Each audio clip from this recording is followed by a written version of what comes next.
Hi, my name's Sarah Steele and I'm very excited to present Assessment 3 for Global Projects. Just by way of background, I wanted to quickly go over what I've done so far before presenting the work of art at the end. So initially I was thinking about the effect of lockdown on the lives of working mothers because that was the key issue in my life at that time.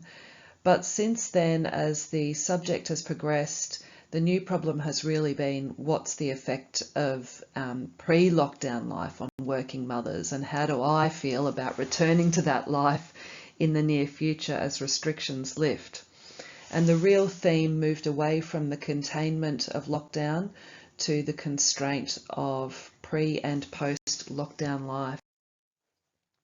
Initially, I had ideas about containing the parts of the psyche within a cocoon.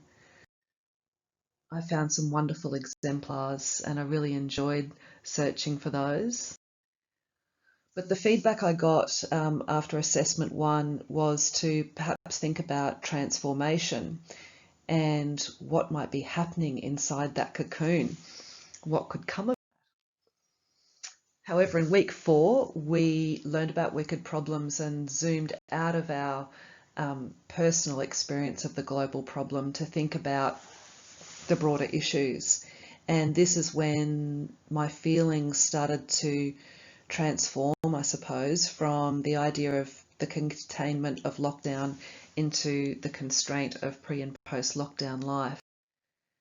Um, in week 4 or 5, I had the idea to do a shoot with a friend of mine who's a wonderful professional photographer. I wanted to be the sculpture and I wanted to illustrate the constraint that I felt living in a capitalist society. I went back to my cocoons and tried prototyping, but nothing felt right. After assessment 2, the feedback I had was, why resist capitalism? And the only thing I could come up with was because I can't metamorphosize. Lockdown gave me the opportunity to be contained within the cocoon at home. But at the end of it all, nothing's going to have changed because I'm going right back to where I was because of the capitalist system in which I live. Back to the drawing board. Step 1 was to empathise and develop a deeper understanding of the topic. I went back to reading about capitalism, but really it was very boring, and who cares? It's really about what it means for me as a working mother to re-emerge into my life of mortgage repayments, tax bills, no longer receiving financial support from the government, which of course leads to stress and upping the ante at work, and then having less time for the life that I've really come to enjoy during lockdown. Step 2 is to define the problem clearly. And I think what it comes down to now is I want to communicate my feelings about having to come back out of the cocoon after lockdown into my old life. And again, that theme of containment being left behind and moving into the theme of constraint, using my chosen medium of sculpture. Step 3, ideation. I thought the strongest image was the photograph of me as the sculpture.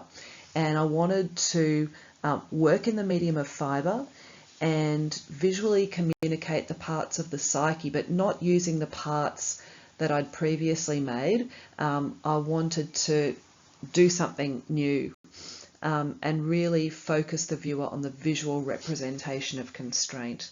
So I came up with the idea of making a life-size humanoid plushie, showing the parts of my psyche through colour and constraining the figure in some way.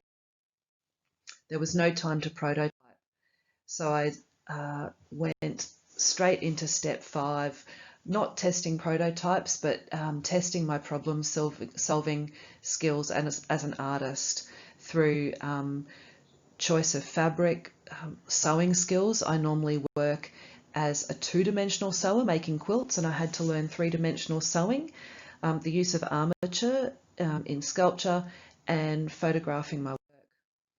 And here is the final piece. You can see her sister there, the photo that inspired me, and some other views, so you can see the work more clearly.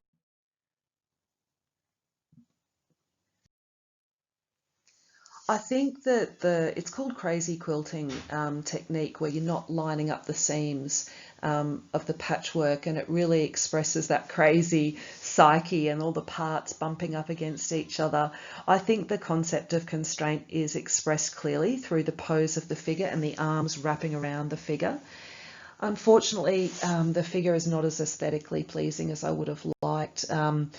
Next time I would make different fabric choices. I would hope that my sewing skills would improve and I could make a more beautiful figure.